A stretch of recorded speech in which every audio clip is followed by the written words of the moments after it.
Hello, hello, hello, hello, hello, ladies and gentlemen. It is your boy HMK once again, and we return to the fifth dimension. We are getting ready for the hope and hype that could mean The Legend of Zelda Breath of the Wild 2, or I should say the sequel to The Legend of Zelda Breath of the Wild, when it comes to a big event coming up next week known as the Game Awards. And for this episode, we had to get an awesome friend, an awesome guest along for the ride. Everyone, please welcome MissClick. How are you doing today? Hey yo. What is up is right. I know you're on cloud 9 right now. Bro, I'm on like cloud 9, 10, 11, 12. All of them. I think they're all good. We're there. Okay. Like, oh wait, we're there. You're there. I'll catch up in due time. Hopefully, sometime. I don't know. Never. Okay. But yeah, we have a lot to talk about when it comes to the idea of Breath of the Wild 2 possibly showing up next week at the Game Awards. Because as you guys know, I am a huge Zelda fan, and MissClick is the Zelda fan, the true Zelda master, I should say. I still didn't forget you're the champion of Zelda lore. Well, it's only honorary because if you were there, Nah, I'll probably get bodied. I probably would been drinking into oblivion the night before, and then I'm like, okay, what's the question? What? And like the day of, but I don't know. We'll see. Oh my god. Maybe we should replay that. Oh my god, bro. We should have like a whole like fan made one. Just like pick a game, whether it's Kingdom Hearts or Pokemon or Zelda or something. We should just have our own event for just that. That'd be so cool. Yo, chat, how's that sound? That sounds wild. That sounds Breath of the Wild. I'm down. All right, but before we get into the real spiel and the real meat of this show, I just want to take a quick second to state a thought that I feel is a sentiment that's shared between me and MissClick. And that is, if Jeff Keighley is not going to use his show in order to take a stance on the Activision Blizzard situation, in which there have been many abusive workplace allegations against many employees, most prominently women, then I am going to use it on my show. And I just want to say that I stand with those against Blizzard Activision. Because there's no place in this video game world, company, or culture for that kind of bullshit. And if Jeff Keighley ain't going to do it, then I'm going to do it on my show. So I just want to let you know where I stand, where we stand, when it comes to the line in the sand. So, yeah. Yeah, I guess I actually, as you just said it, I saw the article immediately right after, because I took a big old nap after today. And yeah, it's definitely a topic that is worth discussing, and it's not something that needs to be brushed under the rug, because the more we brush it under the rug, the bigger it gets, the more it happens. And I mean, the video games have been so separate and so special for so long. We don't, like, despite what everybody feels about, we don't need another Hollywood on our hands. Like, we have the ability to change something and make a difference. So, it really does mean a lot when you and fellow creators, especially other, male creators in particular, really stand up for this, because so many just brush past it. So, for me as, a female and another fellow creator, like, it does mean a lot. So yeah, appreciate you. Love you. You're the best. Of course. I mean, like, I feel like it's getting point. Trust me, guys. It gets to the point where, like, simply standing for what's right gets, like, this appreciation and this round of applause. And I'm not saying that's not warranted, but I mean, I feel it's basic human nature in order to stand together against shit like this. So, like, when people are like, yeah, go for it, yeah, preach, I'm like, it shouldn't have to get to this point. Like, it shouldn't. Yeah. So, it's something that needs to be said, and I feel, and I'm extremely disappointed in Jeff Keighley for not using the platform that's going to be watched by millions upon millions, where he's used it before in order to call out video game companies. So why not now? Why? Because there's someone from Activision on your board of directors, or whatever it's called, like decision making board, whatever. But if they were really, you know how it goes though. If they were really about change, though, if Activision was as much about change as they try to claim it and try to keep their CEO in power, kind of thing, like you think that they would be somewhat okay with it being like, okay, you know, like we're not gonna fight too hard on this, and maybe they're not even trying to fight back at all. Maybe this is just something that he didn't want to even, you know, poke the bear with because of money in general, which is, God, money is a good and a bad thing, I swear. But it really comes up to us as like a gaming community to hold each other accountable.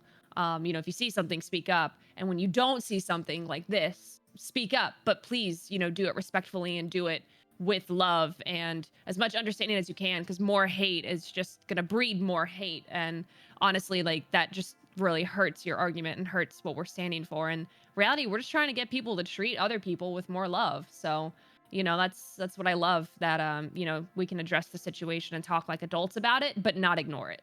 exactly. You know, so we just wanted to let you know where we stood. Obviously, we'll see in the coming week if Jeff decides to, you know, take a stand as well.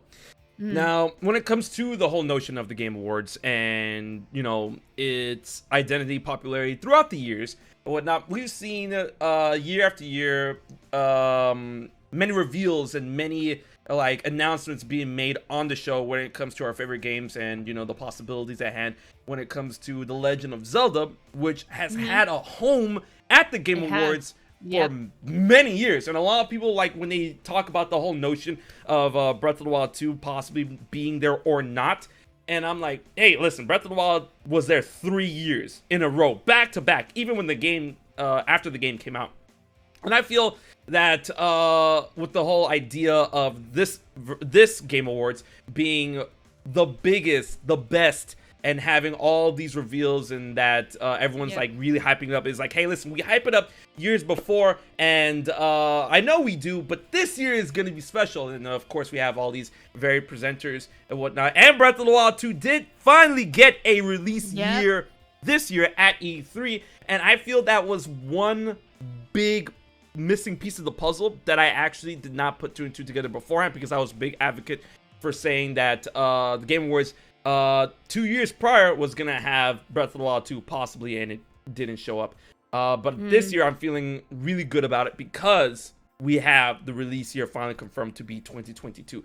And if Nintendo is really confident in releasing that, that means they have to have stuff ready to show. And, you know, knowing what they've done before, using those context clues, I feel that Breath of the Wild 2 is going to be at the Game Awards this year. But I want to get your thoughts on that perspective and what you think could be shown Zelda-wise if they're going to just have Breath of the Wild 2 or that plus more. Let me hear what you guys say. I mean, so, like, I think it was you. Were people, like, trying to argue with you what world premiere counted as on Twitter? Bro, I was losing brain cells, man. I was going to bring that up later, but I'm so glad you did. Oh, my God. I was literally sitting at my table eating, like, leftover mashed potatoes from Thanksgiving. And I see you, like, post, like, a picture of just, like, Zelda world premiere, Game Awards. And I'm like, yeah, what about it? And then I go through the thread, and someone's literally trying to argue the validity of a world premiere. And I'm like, oh my God, bro, like, like I'm gonna lose my mind. And I thought it was so funny because it's like, it's sorry, I saw your reaction. It's just so cold. It's just like, as a creator, like sometimes it blows my mind, you know, like how many different kinds of people we meet, good and bad. And this is inconsequential, a definition, but it just, Zelda to me at the Game Awards could really be anything. We've seen DLC, but we've also seen full-blown, like, brand new footage. We've also seen just gameplay. So to me, I would like to think if they're gonna make a wave, it's gonna be something big. So to me, it would be like a new trailer leading up to it. Or it would be, if it's not the Zelda game we're looking for, it's going to be another high franchise, you know, like a Bayonetta, or maybe another teaser, you know, for a certain remake that is possibly coming out. But I don't want to mention it because I feel like if I mention it, it gets delayed. But yeah, I really, for me, people were asking the other day, like, what do you feel about for Zelda? I think it would be so special if Breath of the Wild 2 came out on the anniversary of Breath of the Wild, on the 5th anniversary for March. But with COVID and the pandemic and everything that's happened, the chip shortage, I don't know how well, like from how it's been told from me, from people with insiders, is that there are games that have been delayed, like a year plus. Oh yeah. And so this could have been like pushed down the pipeline. And so, from seeing the delay that we saw with even just the Mario 35th rolling out into the next year from being delayed, over to a couple of other games that haven't even been announced that I have heard about, that I'm so excited to know that they're in existence. I would like to say we're gonna see another teaser for it, but maybe they're not teasing it again until later on in the year, like we saw for Breath of the Wild, or into the beginning of next year, like we saw with Breath of the Wild. Because I could very well see this being another like late midsummer fall release. If they wanted to do holiday next year, they totally could. But I digress. It's hard to say with the pandemic. I feel like my marketing timeline that I feel like I'm normally comfortable with I've never had to calculate before, a pandemic in the process. So Right. It's really hard to say. I really don't want to get my hopes up, but also at the same time, it's like if there is a time it's going to happen, this would be the next as good time. Exactly. And now I definitely get all those sentiments as well. And when it comes to the whole idea of Breath of the Wild 2 specific release date within 2022, I mean, because I understand definitely, like, the pandemic and everything, all the monkey wrenches that were thrown into the gears because of that. But even despite all of that, after all that, I should say, is, Al Numa and the Zelda team seem confident in 2022. I've been seeing people in the chat and people online say like, oh, they say they're aiming for 2022. I'm like, yeah, of course they're saying they're aiming for 2022. That's how you cover your bases and stuff. You don't want to you want to say what you want to say, but at the same time, it's like, hey, listen, I want to leave that space in there for variables.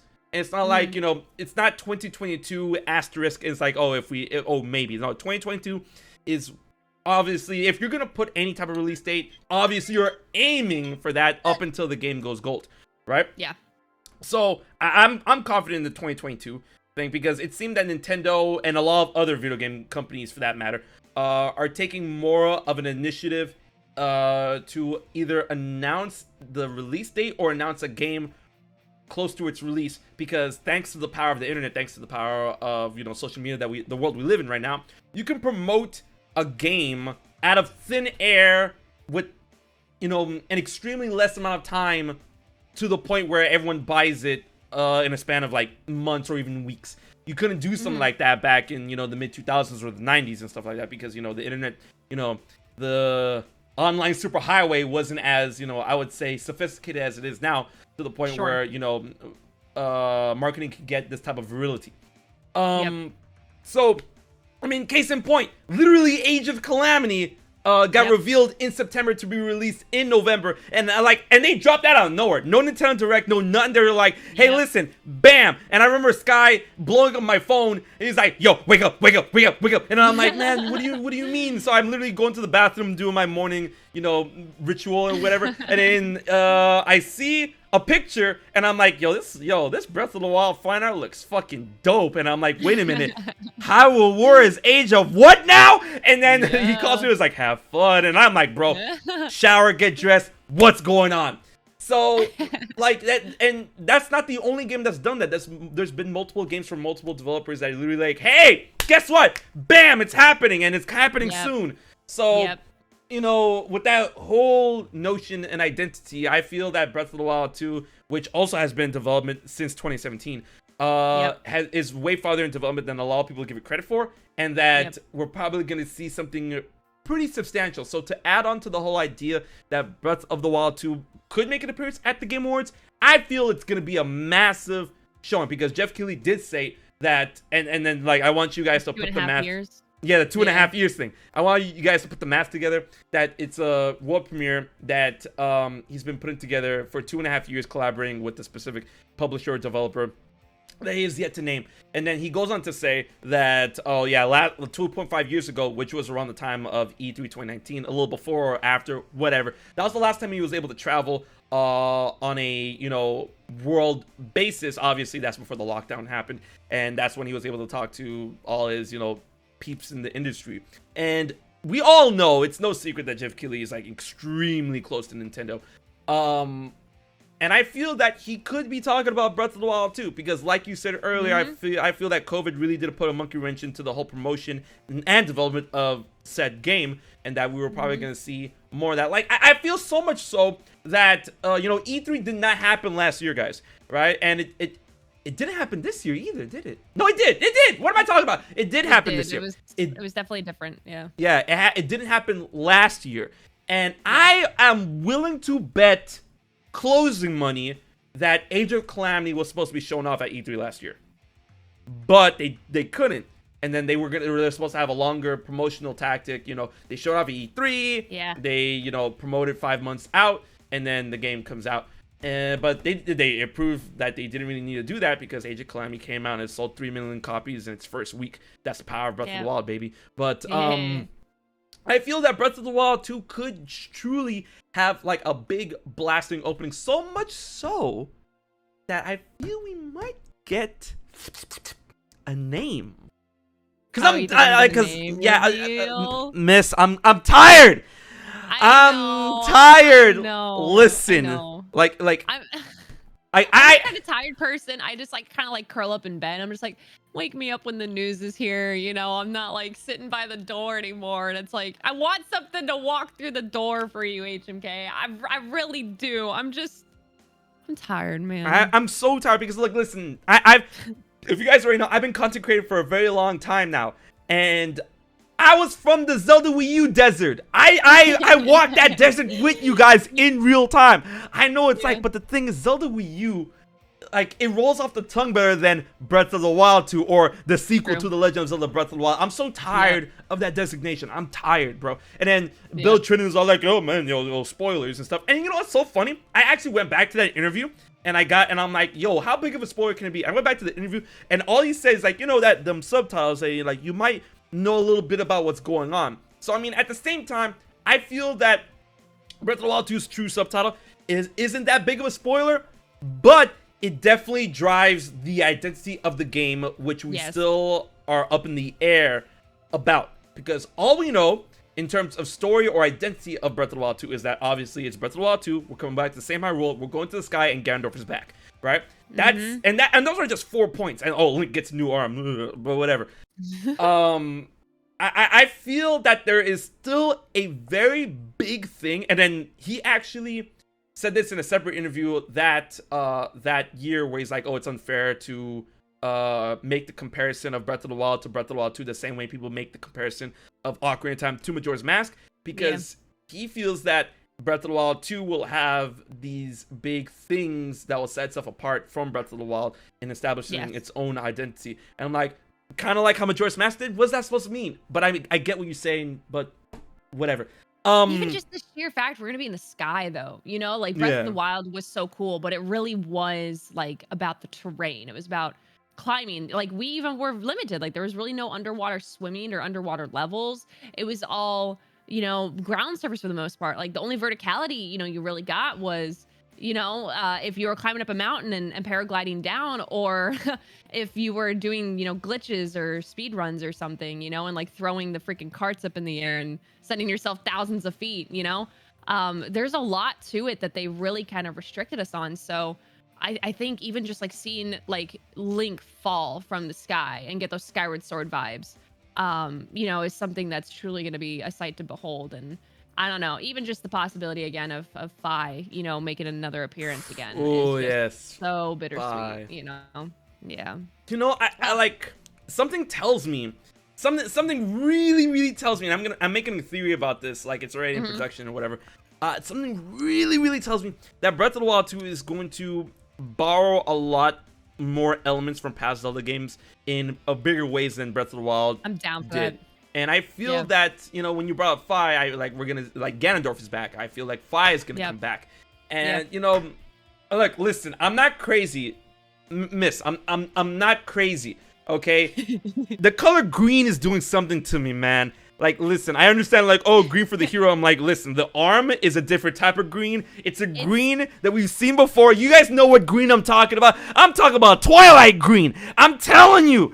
I'm telling you. And the fact that the arm, when it's on Link, has, like, this weird, like, blocky pattern, like, when it's melding into his skin. I'm like, we've seen that blocky pattern before. That's when Twilight portals open up and stuff. Like, when they're literally, I'm not, dude.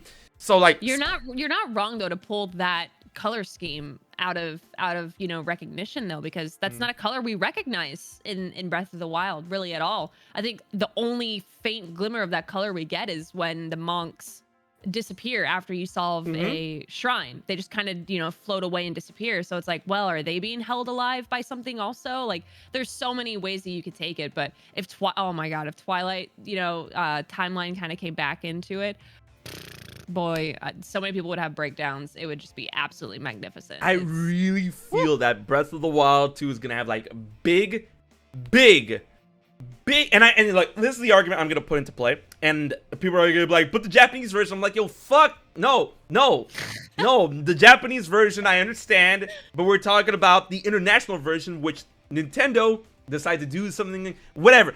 Anyways, what I'm trying to say is that I feel that Breath of the Wild 2 is going to take pointers from 3 very specific Zelda games.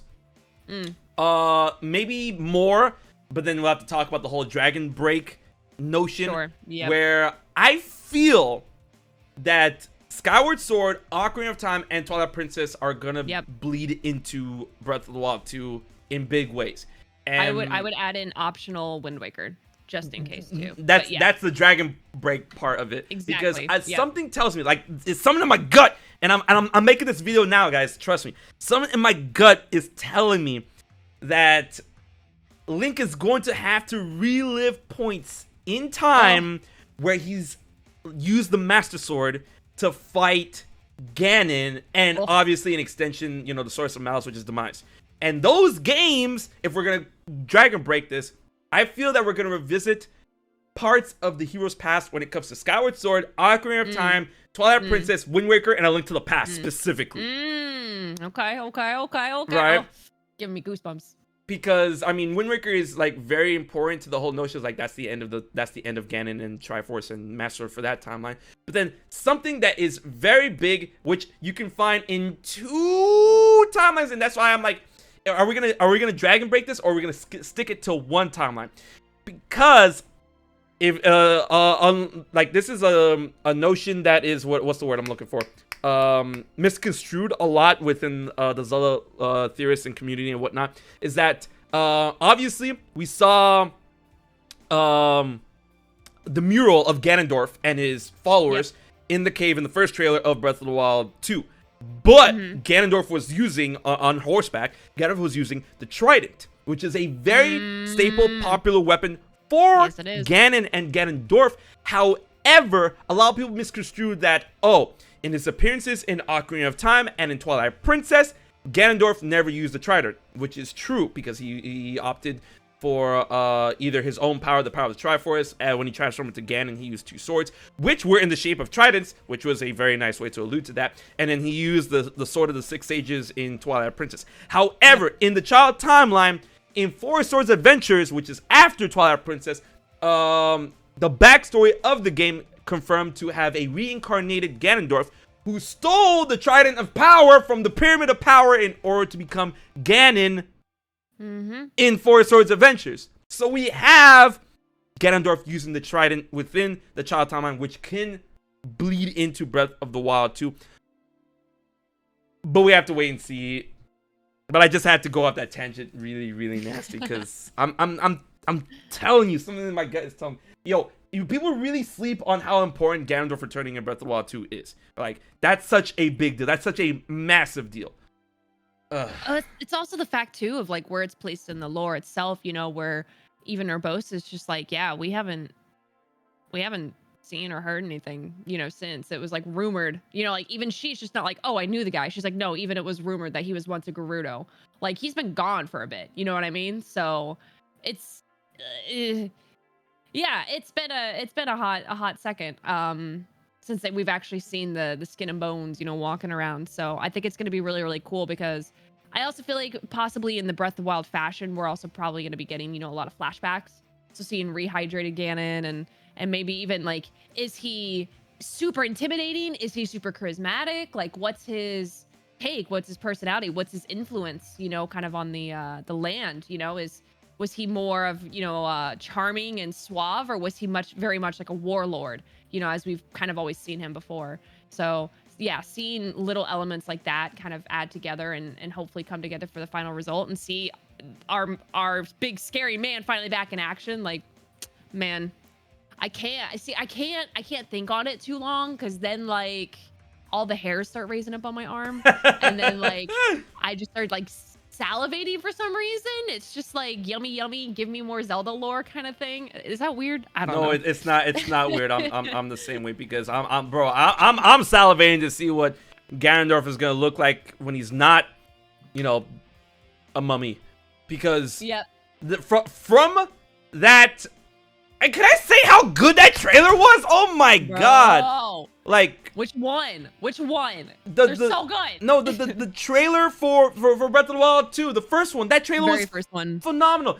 And the fact that the shadow, the silhouette of Ganondorf before he got, you know, like whatever happened to him happened, he looked pretty beefy. And I'm like, oh, he was a beefcake boy. Yeah, like that might be the beefiest Ganondorf we've seen. Like it looked like he had like Demise body frame, and I'm like, oh, I'm ready. Let's go. Yeah. Sorry. I'm excited. And then, you know, the whole exciting notion of Ganondorf returning, you know, in terms of lore, but not only lore, but in terms of like how we're gonna, I would say, consume him in Breath of the Wild 2, because Nintendo, I'm ready to hear that voice. I'm ready to hear that voice actor. Like, whew. Oh my god. Oh yeah. Oh, bro, if Ganondorf's speaking to us, you know, besides the you know, like laugh that he does. No, he's gonna talk. Like, I need him to talk. What's the most we've really ever heard? It's like Toya. Like, that's all we hear from him is like. So they really need to get the Japanese voice actor for Ganondorf in Ocarina of Time back for speaking role, because like he's gonna do a phenomenal job. The fact that they got him back to record new audio for Super Smash Bros. Ultimate is insane, right? So that dude is gonna be Ganondorf's voice actor in Japan, but I also need to hear Ganondorf's voice actor in English, and that's what I was saying. You know, I see a lot of people keep on saying Patrick Sitz, the guy who voices Dio, but I'm like, hey, listen, what if they keep it in the family? Because, you know, a certain voice actor, or I should say a certain actor that you spoke to this morning, I feel could really do a good Ganondorf. Oh my! And I'm talking about Charles Martinet. I feel he could do an amazing Ganondorf. Honestly, though, the range both of those men had was insane. I actually got to sit after the call, and I just sat with Mr. Kenny James after and just talked about a bunch of different stuff, and it was just such an honor. But yeah, no, they flat out, like, I could see it possible. Oh, definitely. But no matter you know how it comes across, is I know for a fact that I really do trust Nintendo's casting.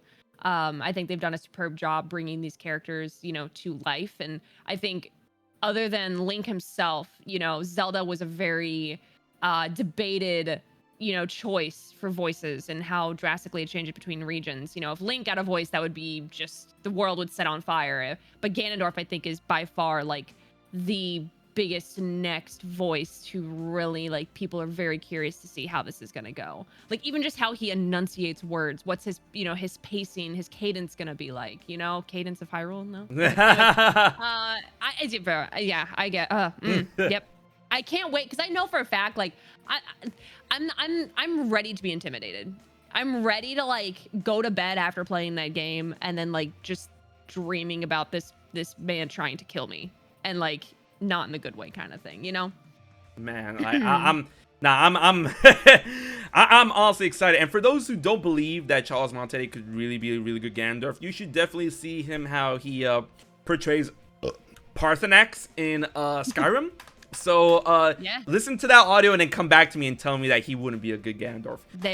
So talented. Man, but honestly, I feel that Ganondorf, Breath of the Wild 2, you know, the Return of Malice, like everything we know and everything we don't know is such a trip.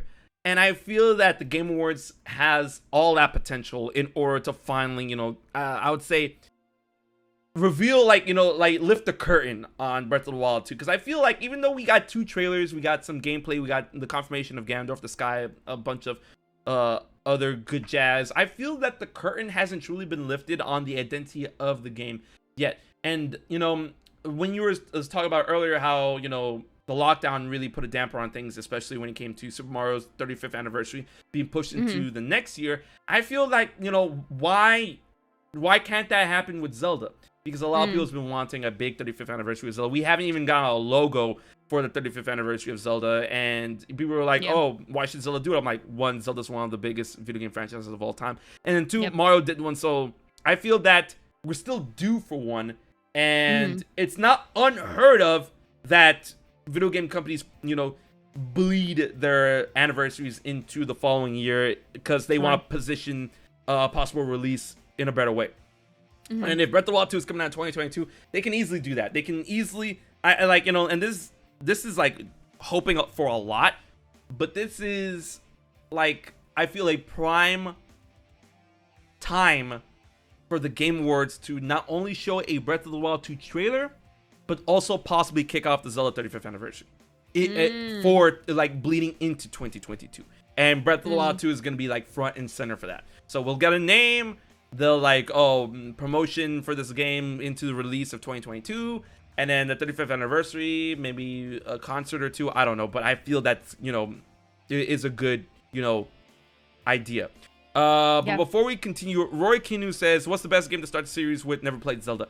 If you're playing there's obviously different types of Zelda. There's 3D and there's top down, and then there's the touch games. If you want to go after that, that's your own prerogative.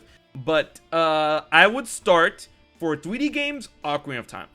And for top down games, I would start with Link to the Past. And you can easily find those games on like almost any platform, and then build off from there. And but don't worry about like cohesive storytelling, because, you know, each Zelda game is pretty much almost self-contained, but then when you put them together, it makes up a grander legend. So don't be afraid of like, you know, sequential order of like games. This ain't Kingdom Hearts. So that's the fun part, you know, where it's like it's a puzzle.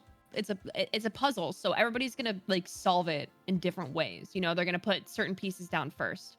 And the fun part is once you play more and more, you start connecting them together, and you're like, oh, that's a common theme. And then you play another game, you're like, wow, wait, that is a continued theme. Like, okay, so is this the same one? Is that like, and it's kind of like us, you know, like when we first played, you know, through the games as we're growing up, you know, you kind of start creating these common threads, and that's when the lore theories really started forming and developing. And it's cool seeing new fans get into it for the first time. Because they're just like, whoa, it's almost like a mystery, you know, trying to solve and figure things out as I go. And then they start asking questions, and then conversations get longer, and it's a magical thing. And he's right. It isn't exactly like Kingdom Hearts, where it's like, if you miss a game, you're going to be missing a lot of content.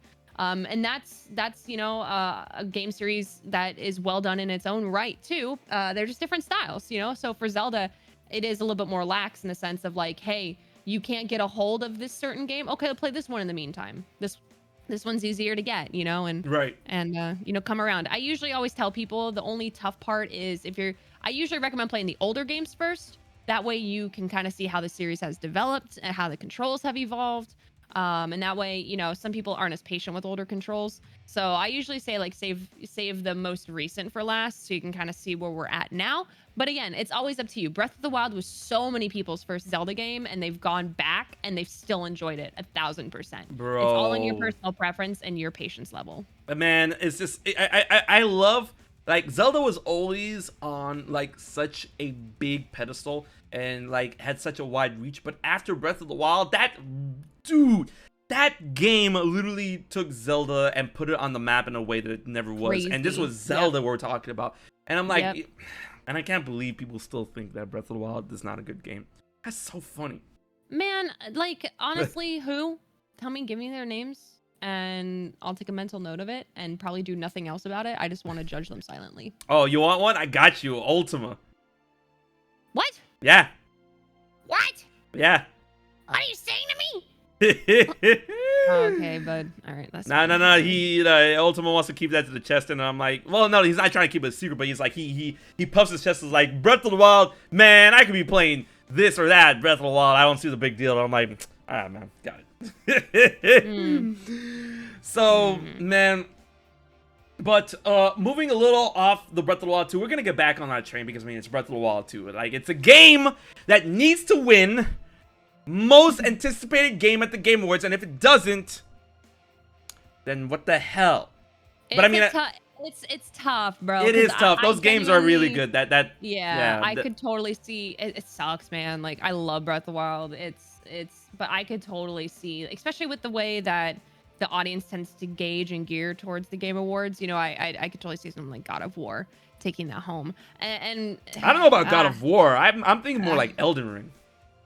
Elden Ring, well, yeah, but again, it's like, I feel like Nintendo shows up to these events, they make amazing presentations, but for some reason, I feel like a lot of people, they don't want to make the jump to a Nintendo system because there's still a stigma around it to so many people for some reason. Oh, it's a console for kids, and I'm like, yeah, bro, we're still having console wars in 2021. What? Yeah, like, for some reason, what people say, like, the gamers voice vote that just popped through this past a couple hours, Jeff tweeted out, it was about Halo. And to be honest, Halo's so bare bones and so beta right now, like, it definitely needs a lot of work. It's not bad by any means, but it's definitely not as good as it could be. And like, it just kind of gauges where people's heads are at with a lot of these things. So right. I really would love to see Breath of the Wild take that, because I was pretty surprised when Breath of the Wild, kind of won Game of the Year. Oh, man, now I was elated. I was like, yeah. Yeah. So we'll see. I'm rooting for our baby. I'm rooting for it. Oh, hopefully. But when it comes to other games, possibly, Nintendo-wise at least, that could make an appearance at the Game Awards. I mean, not even just, Nintendo-wise. I feel like another one that I feel could be a big deal if Nintendo and Jeff want to have a little bit of what's called, I like to call it collusion, because I feel there was some collusion. Even though Breath of the Wild won Game of the Year 2017, I felt there was some behind the scenes. I'm like, okay, like, come on, no, there had to be someone up, because Breath of the Wild won, but they also showed the final DLC trailer for the Champions Ballad at the same show. I'm like, that seems a little too well aligned.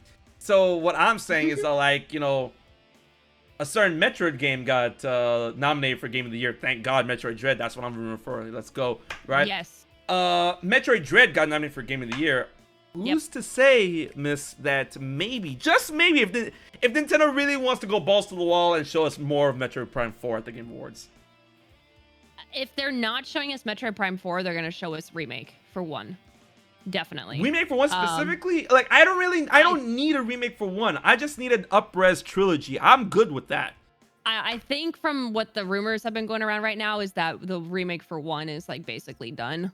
I would like to think that the other ones are done too. Like, yeah, I would just say, just give me an up-res. Like, that's all we really need. But from what the rumors are saying is that it's a remake for 1, which is not too incredibly crazy.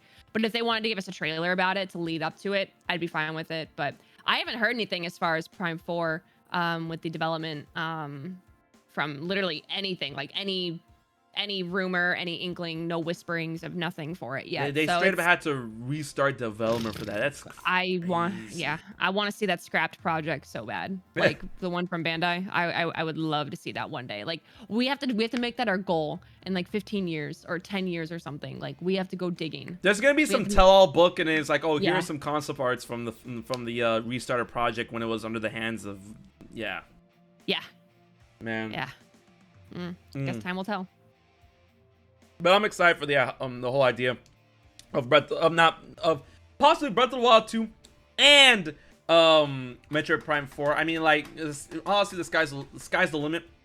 Nintendo already has some pretty cool games coming into 2022, but I mean, like, even if Metroid Prime 4 isn't coming 2022, I mean, give us another like small teaser. I mean, like the Game Awards is one to show small teasers. I mean, we got the Bayonetta 3 teaser at the Game Awards way back when 2017, and then we finally got, you know, gameplay this year. That's why, and then Bayonetta 3 is coming out next year.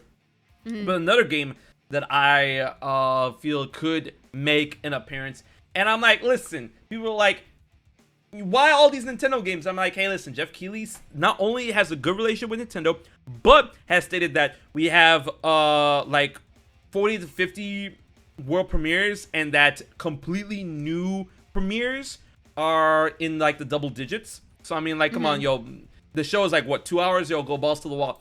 I feel, and this is one of the things I have to play off the rumor mill and the leaks and whatnot, and we're literally in the last month of the year, so I feel Breath of the Wild 2 is going to be pretty much a shoo-in, because what Bill Trinen said is like, oh, when we have more reveals this year going into next year, like, the year's almost up. Not only that, Xenoblade Chronicles 3.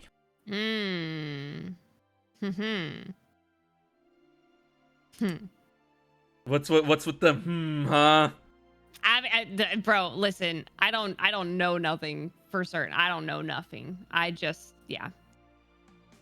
All I know is that I'm excited for people to lose their minds if it did get like teased, but also I would be very surprised if Jeff gave a genre like Xenoblade Chronicles its own airtime. Yeah, we all know that he hates JRPGs.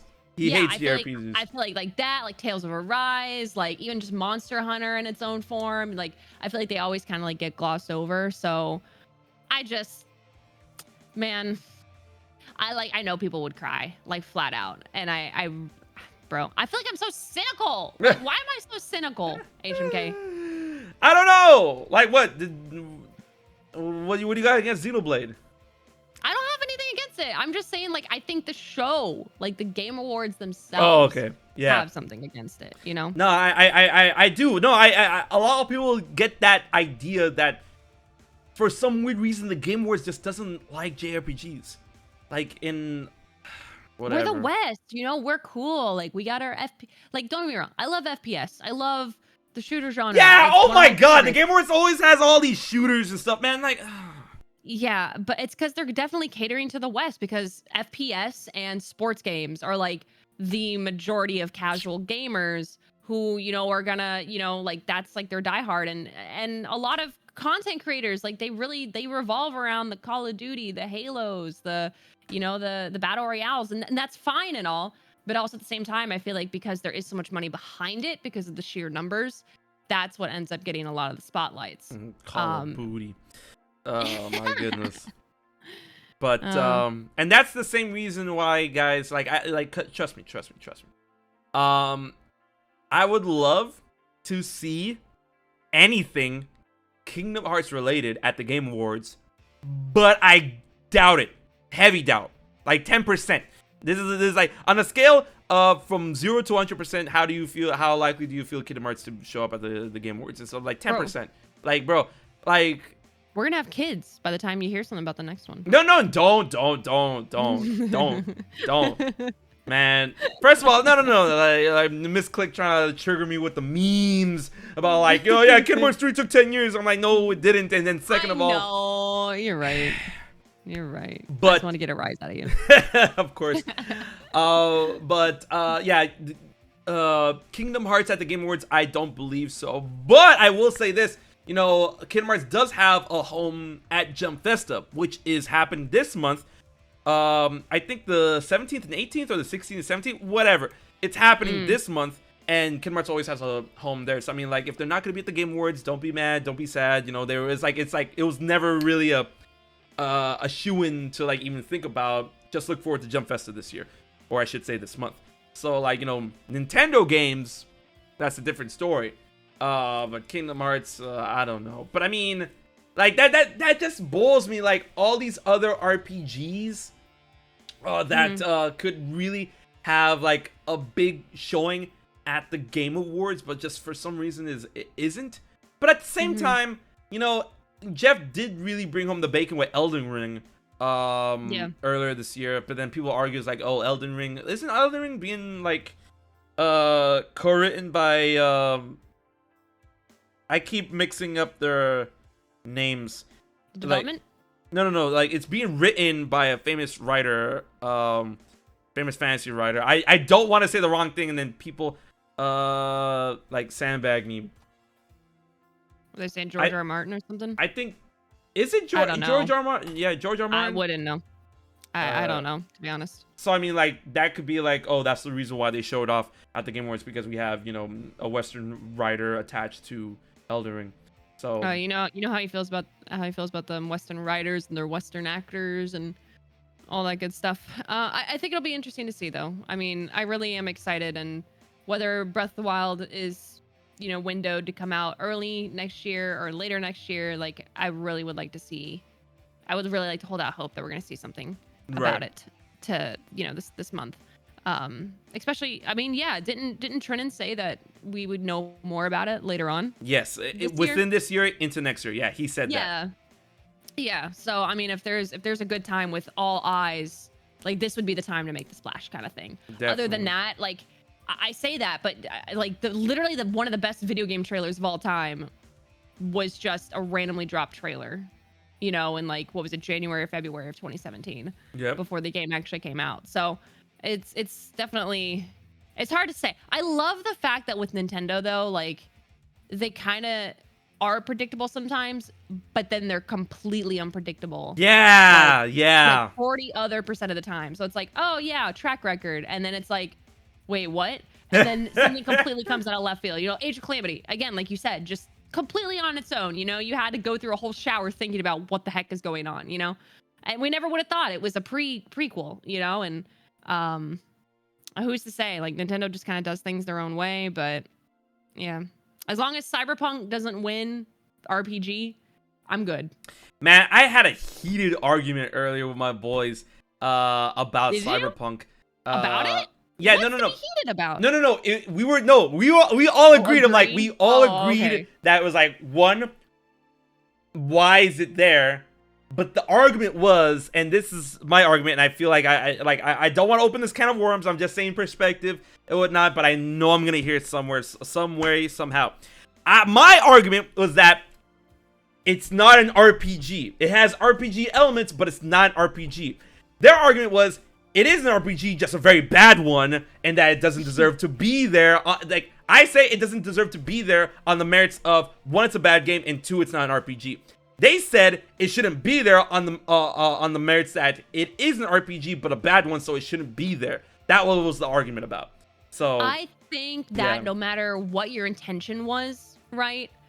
The fact that you lied about your marketing, you lied to creators about it, you created a fake demo for it, and the game didn't even run on systems you said would run, and like the whole lying behind it and the sheer unplayability of it should automatically negate whether or not, like, we shouldn't even have to get to the conversation of is the game good or bad, because the actual marketing tactics on the outside, like breaking that fourth wall of the game, like dealing with the real world scenario, like they don't deserve to really be rewarded for that. Like, soundtrack, I can understand. It's unique, it's edgy. I like it. Yeah, that's another one. I'm like, bro, I've heard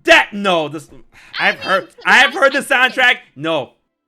Hey, but you realize, how, chat, back me up. How the fuck do you not have Neo? The world ends with you at least for a soundtrack. At least for a soundtrack. How? And you put Cyberpunk to add bro, out of here. I understand, but you also have to remember, like, Kenna didn't get nominated either, and they had Theophany, who also did all the Zelda remakes. They also did the Terrible Fate soundtrack. Like, they're a phenomenal team that they did, and that game didn't get nominated either. You know what I mean? But as someone who is a musician, who's someone who, like, this was my career, I can understand the different genre and work that goes into that and how that might appeal to a whole other genre of music lovers. So the Neo had great music, do not get me wrong. Kenna had great music, do not get me wrong. And then I know there are a couple other games that people were really upset about, but you know, it's just, at least the music works. At least the music runs. Okay, the game for Cyberpunk like itself did not but run. like you said, that shouldn't be Creators were lied rewarded. Like, you know, just because something is like, you know, unique and that it works, like, doesn't make it either good or even enough merit to be rewarded and stuff. I mean, I've listened to the soundtrack. I'm not saying it's bad, but I'm just saying, like, this ain't this ain't soundtrack of the year worthy. They're not gonna call it out. I mean, they're not even freaking calling out, you know, abuse against other human beings in the freaking workplace. So why would they call out a video game not working? You know, like priority. Come on, money here, HMK. Money. We've got to have money. Like, yo, Nintendo hired me to be Ganondorf. Let's go. Like, there you go. Oh god. But in that regard, because we have about 10 minutes left on the show, what other games would you like to see get more announcements or possibly being announced at the Game Awards? It could be a game that's already been shown off, and yes, it would be a world premiere, chat. It would, if we've never seen it before. Thank you. Doesn't matter. Yep. So where are some games, or where are some possibilities that you would like to see at the Game Awards? I mean, like, things that I think I would like to see, it's tough because, again, I do have to think from the marketing standpoint of, to them, is this worth the airtime that is really going to excite people watching? Right. You know? So, wait, but also, I get what you said, but also remember, they really thought that Fast and Furious Crossroads was going to be a closer trailer. So, bro, because it's purely because of the people standing on stage. You know it as best as I do. Like, they did not care about the PS2 game. It was the biggest shill, They still did not, like, it's so, because, like, when you were saying, it's like, oh, we have to know what would sell well. Like, bro, no one gave a fuck. Like, people on the stage was like, what? People on Twitter, what? And then the funniest thing, that game got shadow dropped for $15 on Steam. But you know how it was, though. That was Jeff's way of being like, yo, if we can shoe these big actors, if we can get freaking Vin Diesel, we can get family in here on stage. Did he not listen to Joseph when he said fuck the Oscars? He like, Jeff. He did it. He cringed. You could tell. Like, he was just like, okay.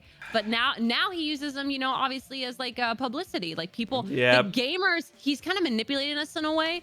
He knows the gamers like him. Right, so he's going to keep bringing him back. He's going to keep having him around. His game is featured and is nominated, you know, with It Takes Two. So, like, he's keeping our interest of like, oh, there's some relevancy, there's some relatability here. And I will acknowledge that he has, you know, brought in a couple more people from the actual industry as presenters, you know, like Jacksepticeye or Alana Pierce and Reggie, you know, himself, which just because Reggie's in, y'all, I'm gonna tell you right now, that doesn't mean he's necessarily presenting anything Nintendo related. Like, Mother he's done 3. a ton of other shut up. He's done a ton of other, you know, he's a really smart businessman, and other companies see this and they've brought him on board throughout, what has it been, 2 years now since he's been gone. He's done a lot outside of his time with Nintendo. So I think it's cool that he's getting acknowledged outside of the console war. That's just so cool to me. But we do need to, the optimist in me wants to be like, oh, it's a celebration of games, but also we do have to be observant and we do have to be wary of, you know, with certain topics not getting talked about, you know, and certain, you know, trash PS2 looking games kind of being featured at the end just because of the Hollywood names, or certain older bands, you know, that are famous in the public eye, like, why don't we have like other artists and whatever, and, you know, we just have to be observant of it and you know, not be ugly about it, but also realize like they're just trying to do what they can to bring the most amount of eyes in and the most amount of investors. Because I bet you right now, Vin Diesel, just himself, not even his counterpart, oh, I forgot the actress's name, I love her, she's badass. Michelle, I don't remember her last name. I'm gonna get it. But she's I have a woman crush on her. I love her. But I know just from the Michelle fact Rodriguez, there you go. Yes, Michelle Rodriguez. Yeah. Having them on there brought so many eyes and credibility just to Jeff's cause. And I hope that it is the gamer's cause and not just Jeff's cause, but time can only tell, I guess, at this point. So we'll see. Well, to be fair, Michelle Rodriguez is a real gamer. Yes, she mispronounced Tekken, but she actually does like appear in video games, so she's badass. Yeah. I love her. Yeah, she's great. What else was I going to say? Now, Wow, we went off a huge tangent. You didn't even tell me what other games you think. Bro, is gonna it's literally just Breath of the Wild. Like I said, just it Breath had of the to be Wild. That's something it. Literally, that's the only thing I could think of, other than maybe Metroid, because Dread's gonna be there. That's literally it. Right. But for me, I like. It's funny because the Game Awards has the potential and the capacity to surprise in massive ways, but at the same time, it has the potential to disappoint massively. Like it's weird. It's such a weird event where like the spectrum of how it can, like, you know, entrance viewers is so wide. Like 1 minute is like, bro, did you see that? It's like, and then the second minute you're like, dude, what the fuck? So I just want to go full copium and be like, hey, listen, Breath of the Wild 2, Metroid Prime 4, Xenoblade Chronicles 3, Metroid, no, not Metroid 3, Mother 3, Jack 4, what else? Maybe a new Mario game, I don't know. And definitely not Kingdom Hearts, definitely not any RPG, man. I don't expect Final Fantasy 16 or Kingdom Hearts anything related, or, you know, any of that, unfortunately, because, you know, like, maybe this will be the year that they prove us wrong, Miss. Maybe this will be the year. Hey, like, people don't realize, like, they're always like, hey, you were wrong. Bro, I live to be proven wrong in this realm. I love being surprised. I love being just not, like, the wind knocked out of me. I adore that, because that is what, like, gets us the most, that's what gets the most genuine excitement out of us, you know? Like, Sora for freaking Smash, bro. Like, I watched your reaction like 10 million times, it felt like, because you're just like, you smiled back, you're just like, you're so, like we hoped, you know, but still the genuine shock of it finally happening, you know? It's just, that is, like, I live to be wrong, you know? Like, oh, guys, it's just probably gonna be Cinderace. No, it's freaking Sora. Man, I was so scared it was gonna be Cinderace. I was so scared. Yeah. So, hey, man, I would love to be wrong. Yeah, prove me wrong, Daddy. Nintendo. Yo, I don't know. Reggie, and it's funny because, you know, we have the whole notion of 2.5 years of an announcement in the making. Jeff Keighley having Breath of the Wild multiple times at previous Game Awards. Reggie being there, and then Reggie saying that his announcement is going to, his presentation, him presenting, is going to be legendary. And then Reggie's favorite video game series is Legend of Zelda. I'm telling y'all, it's all pointing, like, I feel like the dude on the whiteboard just, like, you know, putting everything together. It's like, it's gonna happen. I'm telling y'all, it's gonna happen. This is it. Breath of the Wild 2, we're gonna get a name, and the name is going to be legendary. It's gonna be great. I'm excited. Yeah, man. Bro, you get me giddy. Oh, it's happening. So if you guys don't know, the Game Awards is gonna be going live this upcoming Thursday. And you already know I'm going to co-stream it for all of the potential goodness. But, man, oh, man, I like, honestly, from the way they're hyping it up, they really need to come out swinging. Because, like, especially with Jeff Keighley's, you know, stance on certain matters. And the fact that he said that, oh, yeah, I hype up the Game Awards every year, but this year is going to be, like, you cannot tell me not to have high expectations. All right, knowing what this man has been able to produce in the past, like, listen, you're gonna have to take all the best moments of all your past Game Awards and put it into this one, especially if you're gonna be taking certain stances and whatnot. But yeah, this has been a great episode, and thank you all so much for coming on out to the Fifth Dimension. And I'd just like to thank my awesome guest, MissClick, for always being a pal and always being here. Thank you so much. Let them know where they can find you. Yeah, you guys can find me. I'm sorry I don't get as freaking crazy as certain other people, Fidel. But, you know, I'm always happy to be here and talk about all things gaming. But you can find me here on Twitch almost every day as MissClick_live. Or you can find me on YouTube, but you can find me here on Twitch, just MissClick Gaming. Other than that, it's Twitter and Instagram as MissClick. But I will say today was a very special day. We did have a panel with the Super Mario cast. So I'm very excited to say that if you want to catch the VOD, you can check out my latest stream on the channel, or next week there will be the full interview will be up on my YouTube, MissClick Gaming, and you can check that out. And they took off. Like the conversation, they had so much fun with it. It was just such an honor to watch unfold that I could help facilitate it. But they had some really good advice for people in the video game realm who want to do voice acting in general. Like fun facts about them that I didn't know that Bowser literally was in the Navy at one point. So like freaking Bowser on submarines is like not a crazy concept. It was wild, but yeah. So be sure to check that out. I'm gonna say it all the time now. Like that's the joke. That's the joke.